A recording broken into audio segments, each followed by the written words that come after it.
Greetings. Greetings. Can you tell everyone who you are? Yes, my name is Kelsey Anderson. I am a spiritual counselor. I also do palm readings, oracle card readings, and I am a certified Reiki practitioner. I have a master's in mental health counseling as well. Thank you. How do you define spirit? I would say spirit is our inner voice that guides us on a consistent basis. It reaches out to us in our times of need and concern. Sometimes it's a little voice, sometimes it's a gut feeling, sometimes, people get different sensations, but spirit is always with us and it's always guiding us. And I think spirit also represents a synchronicity or a connection between our internal and our external world. Great. Can you tell me about palm reading? Yes. So palm reading, right, is the brain's imprint of how you're living your life on your hand, right? So there's 4 major areas in palm reading. It is your headline, which is your mentality, your heart line, which is your love style, your emotional states, your lifeline, which maps your health, and your career line, or your fate line, which maps the direction of your career. And so basically, as you're living your life, your brain is kind of predicting what's coming up next or the trends that will be happening over the next 10 years or few decades, right? So a palm reading is a good personality assessment, and then also just to see, if you're on track with where you want to be in life. So can you say a little bit more about the kinds of information that you can get from a palm reading? Yeah, so with a personality assessment, I think a palm reading is a very objective view of who you are, right? It's how your brain sees you on a conscious and an unconscious level, and also how you're seen to other people, right? And so a palm reading typically spans from birth to 75 years. Sometimes people live longer, right? It's also good to use in counseling sessions because it objectively identifies things going on in a person's life, and it is just a good tool for people to use to see if they're on track with where they want to be. Can you give a clinical example of how you would use palm reading when you're working with somebody clinically? So a clinical example would be someone's mentality and their thought style and their internal world. So if someone has anxiety or depression, that shows up in their palm. At the same time, the palm combines, yes, the brain, psychology, but there's also astrology in the palm as well.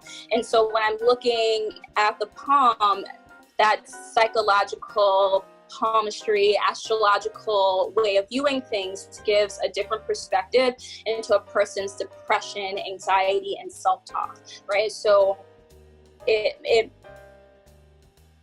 identifies really the source of the issue, so that a person has a firm foundation for where they can grow from. Okay. So basically you're saying by looking at someone's palm as you're doing therapy with them, it helps you identify the source of the issue. So yes, in normal talk therapy, it might take weeks or months of talking to uncover what might be the unconscious source of an issue for depression, but you can get to that a little bit faster by looking at what the brain has mapped on the palm to help you identify it. And then once you've helped identify that for the person you're working with, then you can help them develop some other tools to address the source of the issue. Right? Yes. Yeah. That sounds like a really exciting spiritual work, and it also sounds like a way that might help some people a little bit faster. There's some people who don't have the resources or the time to spend years in therapy that might really need to get some answers and only spend 6 months, say, or 3 months in therapy. That is a little bit, I don't want to say a shortcut, because that, I think, doesn't talk about the depth of this kind of work, but it does do it a little bit faster because the brain has provided you with information in a different way.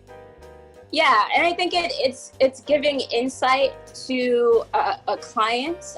So insight, it's kind of skipping past like maybe the longer work, something that might take years, by being more mindful, more in the moment, and giving insight that a person can understand quickly because it is a map of themselves, right? So typically a palm reading resonates in some way, right? The person always resonates with that aspect of themselves, and it is valuable insight. And when you say resonate, I think what you mean is that when a person hears this, like when you say your palm is indicating that you're depressed because of unresolved blah blah blah, that there's something in their spirit that says, yeah, that feels right, as opposed to no, that's not quite right. That very often when you do this palm reading, that the person really gets connected to something, that it really brings out something that's unconscious, and that they have a sense of, yes, that's what it is. Is that what you mean?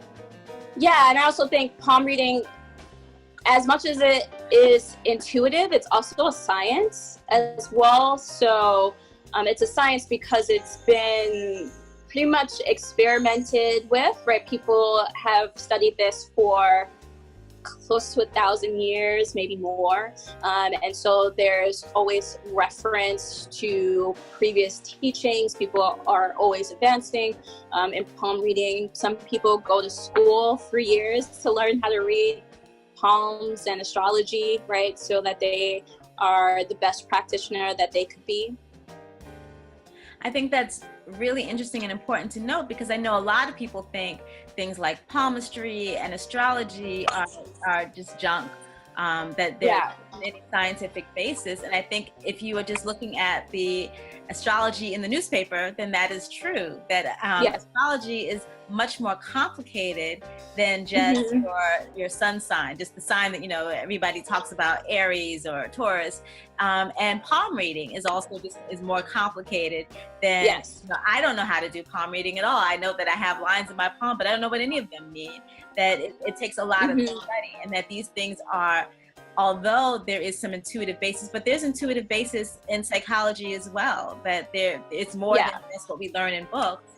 But there is the foundation that does have some science backing to it. And I think that's an important aspect that people don't know a lot about. Yeah, it takes time, and patience when someone is learning how to read a palm, just to really translate a textbook or scientific research to an individual and that individual's palm, and then also putting in the combination of intuition or spirit to really cater the reading to that person.